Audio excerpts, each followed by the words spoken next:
Hello and welcome to Tending the Soul, ministry of Robbinsdale Parkway United Church of Christ.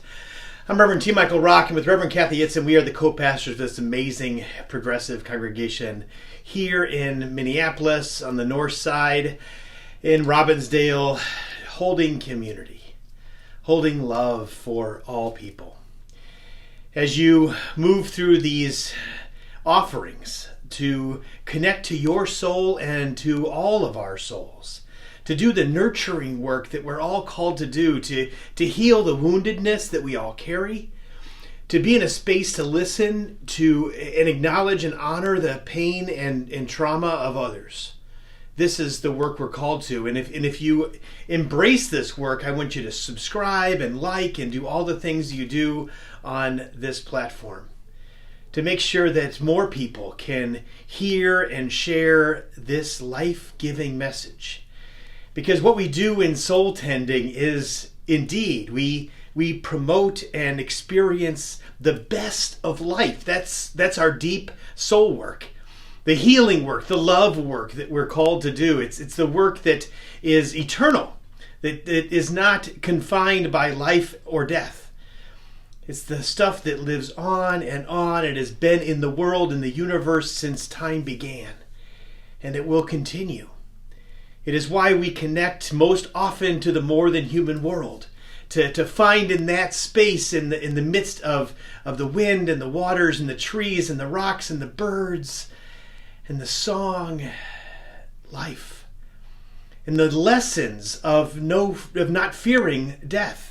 Of not fearing all that is a problem with the world, the brokenness of the world. It all belongs in that universe.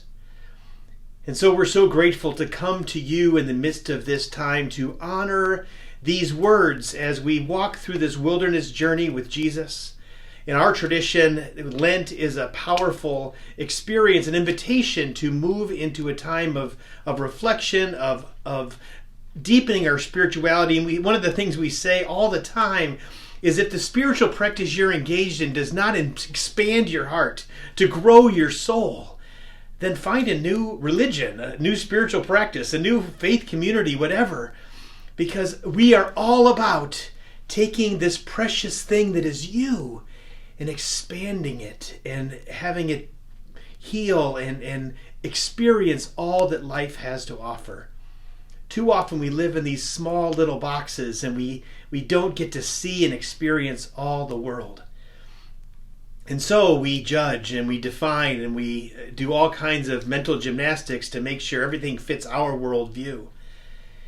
But in this soul work, our worldview expands and we can embrace people that we sometimes disagree with because our focus is on love. So it reminds us about the one that we follow, the one we call Jesus, a person who lived in the ancient world, a person of color, a person of poverty, a person that gave himself for the benefit of others. This is the soul work that we engage in when we follow in that way. And Jesus, we know through the stories and the songs and the experiences of the community, is really about two things.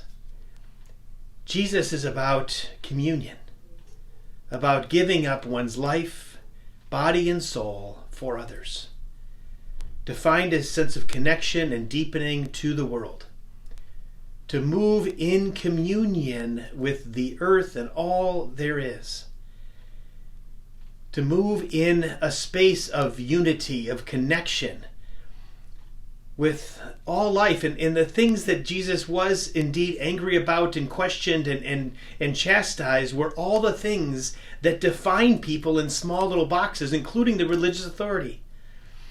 Jesus was about communion, opening a sense of understanding, of relationship and love. And Jesus was about diversity. Jesus was about expanding his faith and all faith to accept and honor and care for the stories of others. Jesus was about diversity, about expanding his own heart so that we could expand ours. diversity and communion are two standard bearers of our perennial tradition walk.